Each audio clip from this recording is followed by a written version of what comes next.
Hello everyone, welcome to this update video. This has been a long time coming. So I'm going to tell you right now, this is not going to be as formal as what you're used to. It's also going to exist, which you may not be quite used to that either. So, first things first, I want to mention right now that the build you are about to see has been worked on since October last year. I would also like to mention that this build has only been worked on by one person for the most part. So before we start getting into the specifics and what's going to be done in the future, etc., you shall get a taste of what's been worked on so far. How about some Siberia? Welcome to Siberia, or at least a ripped version of it. This map and the weapon models you see are ripped directly from Time Splitters 2 and are currently being used as placeholders. You will not see these models in the final release of the game.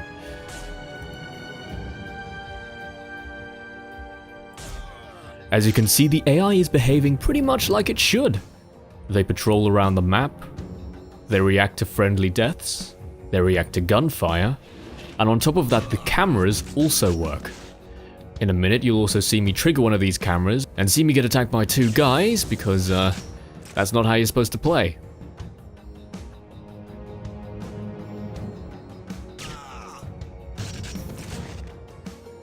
For those of you familiar with how the map is laid out, you'll know that a few enemies spawn in, such as this sniper. Because we currently do not have animations in place for the timed mines, it's just using the pistol animation. You'll notice later in the video the exact same thing with just about any other weapon which doesn't have an animation.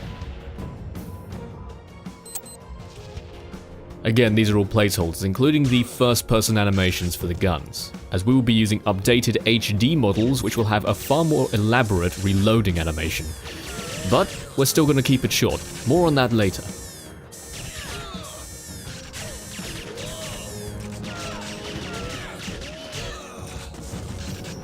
So moving on ahead, we have the later section of the level, where we have our first interaction with zombies.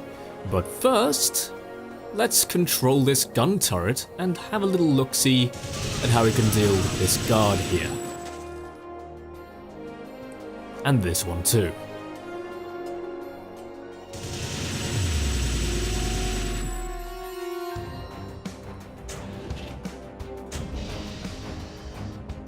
So yes, as soon as we pick up this data disk, all hell breaks loose. The zombies can be killed through body shots, but the ideal method is by knocking their heads off.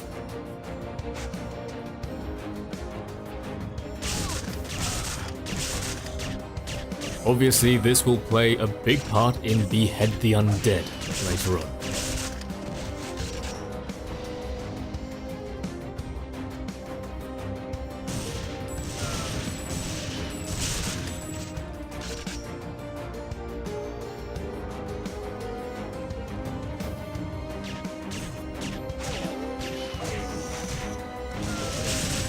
Siberia was mostly used as a testing ground for these story mode elements, trying to figure out what was needed and how it should be accomplished.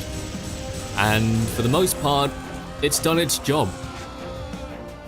Of course, there are a couple of other things we should look at first before delving deep into these mechanics and how they function. And I think we should have a little preview of the arcade mode. Now, I'm not going to be going too deep into this right now, so let's just have a little montage play.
So that little montage was put together to showcase that just about every game mode is in. The few exceptions are some of the exclusive ones to TimeSplitters 1, and you may have not seen all of the game modes. A couple I didn't show are Flame Tag, Knockout, and Bag Tag. Last Stand and Escort are currently not implemented, and Assault has no implementation in terms of levels, but the functionality is there.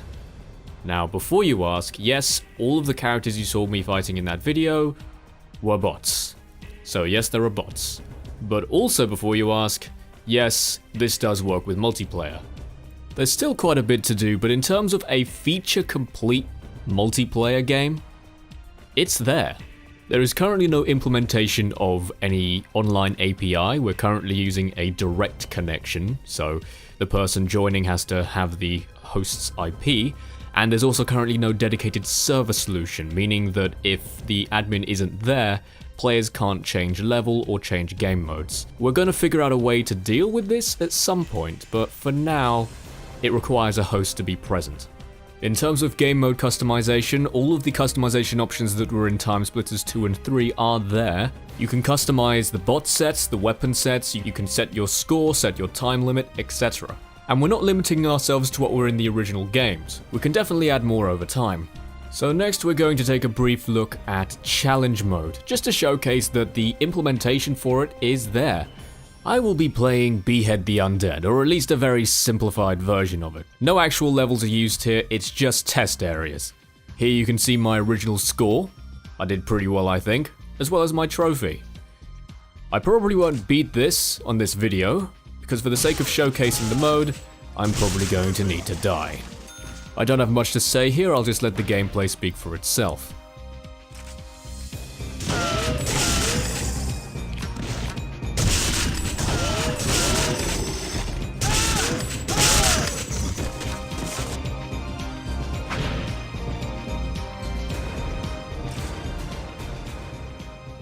Of course, I won't be playing this for too long. I want to quickly showcase the timeout killing. So as soon as you exit the area which you are placed into inside of Behead the Undead, you will have 3 seconds to get back into that area before you are killed. Not a great score, but it's there. And pretty much the implementation for glass smashing and cardboard cutout shootout is also in. Granted, they are not currently in a state where I can show it, so you're just going to have to take my word for it. Before moving on to art, we will now rapid fire through all of the additional features which require a bit of extra explanation. If set on fire, you can use a fire extinguisher on yourself by pointing it at the ground like you can in TimeSplitters 2. You can also extinguish any enemies you set on fire. You can stick mines onto people and essentially ensure their death. Once a mine is on you, you cannot remove it.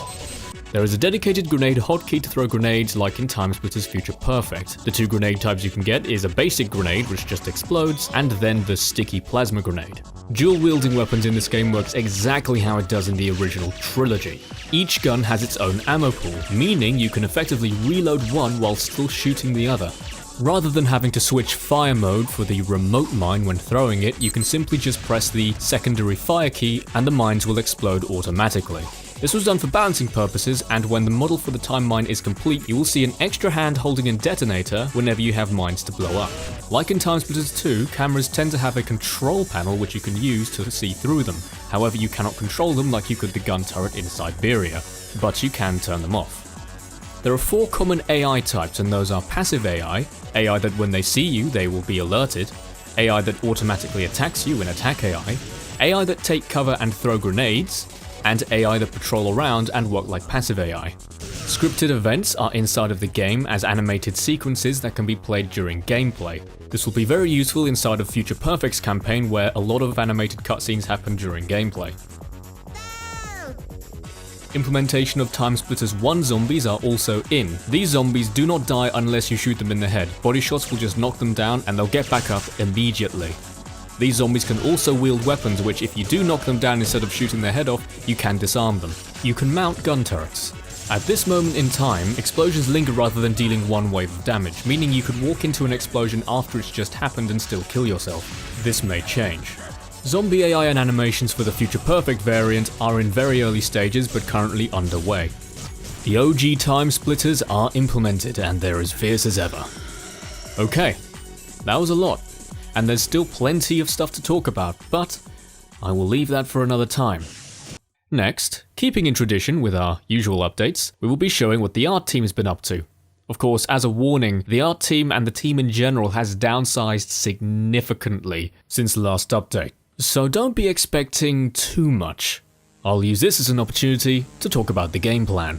As you know, Time Splitters Rewind is a remake of all 3 Time Splitters games in HD, and as proven by our lack of updates recently, this has not been an easy undertaking. This is all due to a lack of direction caused by the sheer scale of this project. Team members were often working at entirely opposite ends of the series, one person working on Time Splitters 1 levels, while another person worked on Time Splitters Future Perfect weapons. In order to combat this with our admittedly smaller team, we've decided on a new direction and have made plans for releases. Overall, the plan is to work on the games chronologically, starting with Time Splitters 1, and then release levels sequentially as updates along with their respective characters and weapons. We will continue doing this until Time Splitters 2, where we'll continue with that game.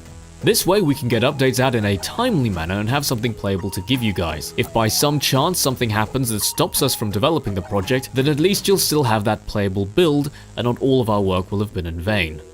At the end of the video I will go into more detail matters concerning behind the scenes development. But before leaving I will state our team is very small, and due to the lack of dedicated level designers, we're not too sure when these releases will begin. If you have experience in that field and would like to help out, feel free to shoot us a message.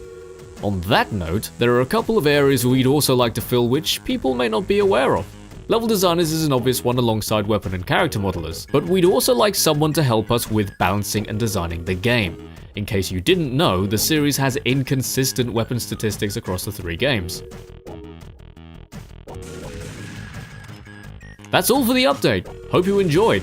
If your interest was solely in the contents of the update itself and not what's been happening behind the scenes, then this is probably the place to turn off the video. Hope you enjoyed it and have a wonderful day. As for the rest of you, well, let's get to it. So while the credits are flashing up on the screen of who's done what going towards this build, I want to just say that I'm going to be really candid about this. I'm Alfred Turner. I was on the team in 2013 and then left in 2016. I did a History of Rewind video with an also now ex-team member, which basically covered my experience with the project up to that point.